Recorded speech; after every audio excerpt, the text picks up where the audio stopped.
Online study के इस channel पर आपका स्वागत है। और आज हम लेकर आ गए हैं वैशाली जो केस पेपर होता है उसके जितने भी ऑब्जेक्टिव हैं हिंदी में उन सभी को इस वीडियो में कवर करने वाले हैं। एक से लेकर सभी चैप्टर को वीडियो में हम आपको बताएंगे उसमें कौन कौन से ऑब्जेक्टिव बनते हैं। और इसमें जो है आपको वैशाली का जितने भी ऑब्जेक्टिव है उस केस में उस सभी को हम इस वीडियो में कवर करेंगे।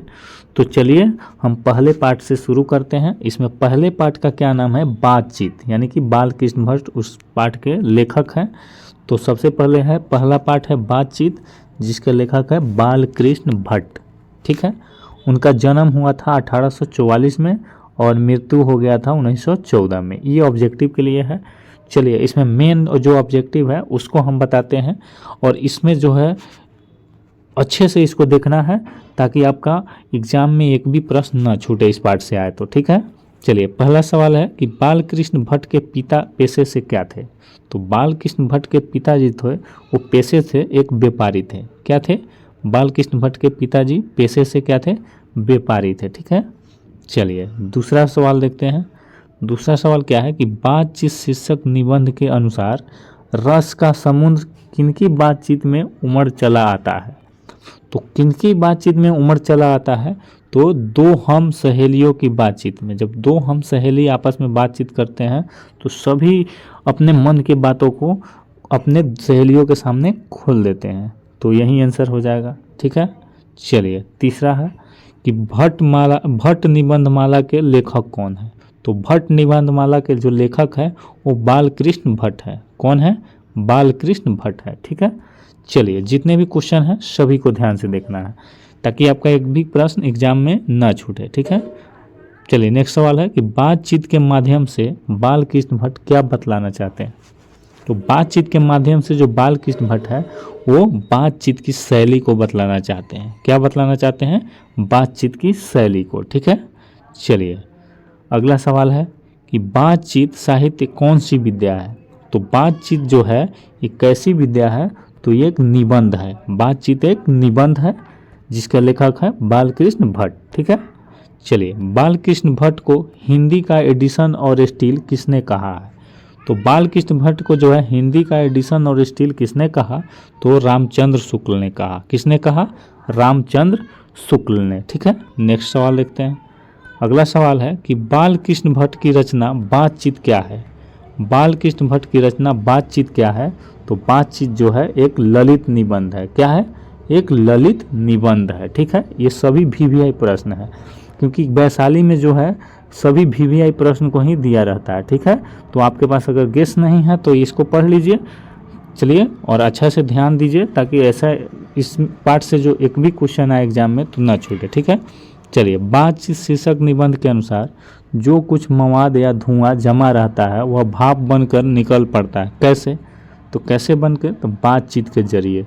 जो मवाद या धुआं हमारे मन में रहता है ना वो बातचीत के जरिए वो भाप बनकर क्या हो जाता है? निकल जाता है। ठीक है, चलिए इसमें है कि बालकृष्ण भट्ट के पिता का क्या नाम था। तो बालकृष्ण भट्ट के पिता का जो नाम था वो बेनी प्रसाद भट्ट था। क्या नाम था? बेनी प्रसाद भट्ट। ठीक है, अगला सवाल है कि धनवंती स्वयंवर किस लेखक की रचना है। धनवंती स्वयंवर किस लेखक की रचना है? तो ये जो है बालकृष्ण भट्ट की रचना है। किनकी है? बालकृष्ण भट्ट की रचना है। ठीक है, इस पार्ट में बहुत कम क्वेश्चन दिया हुआ है क्योंकि जानते ही हैं कि वैशाली में जो है केवल वीवीआई प्रश्न ही दिया होता है तो इसमें बहुत कम क्वेश्चन है। इस पार्ट का जो है सबसे लास्ट क्वेश्चन क्या है कि बालकृष्ण भट्ट किस काल के रचनाकार है। तो बालकृष्ण भट्ट जी जो है वो आधुनिक काल के रचनाकार है। किस काल के हैं? आधुनिक रचनाकार के। तो ये आधुनिक काल के हैं। अब जानते हैं कि इस एक नंबर पार्ट से जो है आपके वैशाली जो गेस्ट पेपर होते हैं उसमें मात्र इतना ही क्वेश्चन दिया हुआ है। चलिए अब दूसरा पार्ट को देख लेते हैं। दूसरे पार्ट में कितने क्वेश्चन हैं? तो ये देखिए ये दूसरा पार्ट है। ये आपका दूसरा पार्ट है जिस पार्ट का नाम है उसने कहा था, जिसके लेखक है चंद्रधर शर्मा गुलेरी। चंद्रधर शर्मा गुलेरी इसके लेखक के नाम है। ठीक है, चलिए हम दूसरे पार्ट की ऑब्जेक्टिव को देख लेते हैं। दूसरा पार्ट के ऑब्जेक्टिव में है पहला सवाल कि उसने कहा था शीर्षक कहानी के लेखक है। तो उसने कहा था कि लेखक जो है वो चंद्र शर्मा गुलेरी है। कौन है? चंद्र शर्मा गुलेरी है। ठीक है, चलिए नेक्स्ट सवाल इसमें के देख लेते हैं। चलिए थोड़ा बड़ा कर लेते हैं। चलिए दूसरा सवाल है कि उसने कहा था कहानी में लाहना सिंह कहाँ का रहने वाला था। तो लाहना सिंह कहाँ का रहने वाला था? तो माझे का रहने वाला था। कहाँ का रहने वाला था? माझे का। ठीक है, चलिए दूसरा सवाल है कि चंद्र शर्मा गुलेरी किसके अभिभावक बनकर मेयो कॉलेज अजमेर में आए। तो किसके? तो खेतड़ी के नाबालिग राजा जय सिंह के अभिभावक बनकर ये मेयो कॉलेज अजमेर में आए थे। ठीक है, चलिए नेक्स्ट सवाल देख लेते हैं। नेक्स्ट सवाल क्या है कि उसने कहा था शीर्षक कहानी में, यह किसने कहा कि उद्यमी उठ सिगड़ी में कोड़े डाल। तो ये जितने भी प्रश्न हैं VVI है, हम हमेशा बता रहे हैं कि ये जितने भी प्रश्न हैं VVI है, इसलिए इस वीडियो को स्किप न करके पूरा देखिए। ठीक है, उसने कहा था कहानी में किसने कहा कि उद्यमी उठ सिगड़ी में कोड़े डाल। तो ये जो है सूबेदार हजारा सिंह ने कहा था। किसने बोला था? सूबेदार हजारा सिंह ने। ठीक है, उसने कहा था कहानी का नायक है। तो उसने कहा था कहानी का जो नायक है वो लाहना सिंह है। कौन है?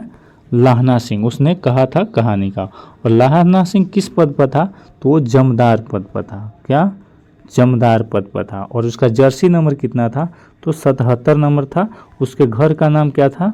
माझे। ठीक है, उसके घर का नाम माझे था। ठीक है, चलिए तेरी कुड़माई हो गई, यह किस कहानी का वाक्य है? तो तेरी कुड़माई हो गई इस कहानी में जो है, किस कहानी में है ये? तो उसने कहा था कहानी में है। तेरी कुड़माई हो गई उसने कहा था कहानी में है। ठीक है, चलिए उसके बाद है कि लाहना सिंह। ठीक है, देख लीजिए यहाँ कि लाहना सिंह किस कहानी का पात्र है। तो लाहना सिंह जो है उसने कहा था कहानी का पात्र है। किस कहानी का है? उसने कहा था कहानी का। ठीक है, नेक्स्ट सवाल कि उसने कहा था शीर्षक कहानी के लेखक कौन है। फिर से ये सवाल आ गया कि उसने कहा था कि लेखक कौन है। तो चंद्र शर्मा गुलेरी है। कौन है? चंद्र शर्मा गुलेरी है। ठीक है, चलिए नेक्स्ट सवाल कि उसने कहा था सरस्वती पत्रिका में कब प्रकाशित हुआ। तो उसने कहा था जो है वो 1915 में प्रकाशित हुआ था। देखिए इसमें जो है आपके जितने भी प्रश्न हैं वो VVI हैं और इसीलिए हम इस वीडियो को बनाए हैं, आपको फ़ायदा मिल सके। ठीक है, तो आप इस वीडियो को लाइक कर दीजिए और मेरे इस चैनल को सब्सक्राइब कर लीजिए ताकि हम सभी प्रकार के वीडियो जो है आपको उपलब्ध कराते रहें। ठीक है, चलिए नेक्स्ट सवाल कि चंद्र शर्मा गुलेरी रचित पाठ का शीर्षक है। तो चंद्र शर्मा गुलेरी रचित पाठ का शीर्षक है, यानी कि कौन लिखा? चंद्र शर्मा गुलेरी किस पाठ को लिखे हैं? तो उसने कहा था पाठ को लिखे हैं। ठीक है, चलिए नेक्स्ट सवाल कि उसने कहा था किस प्रकार की कहानी है। तो उसने कहा था जो कहानी है वो भाव प्रधान है। ठीक है, भाव प्रधान कहानी है। ठीक है, चलिए अगला सवाल है कि लाहना सिंह किस देश की ओर से युद्ध कर रहा था। तो लाहना सिंह जो है इंग्लैंड की ओर से युद्ध कर रहा था। कहाँ से? इंग्लैंड की ओर से। उसका जर्सी नंबर कितना था? 77 नंबर था। ठीक है, चलिए उसके बाद है कि कौन सी कहानी चंद्र शर्मा गुलेरी जी की नहीं है।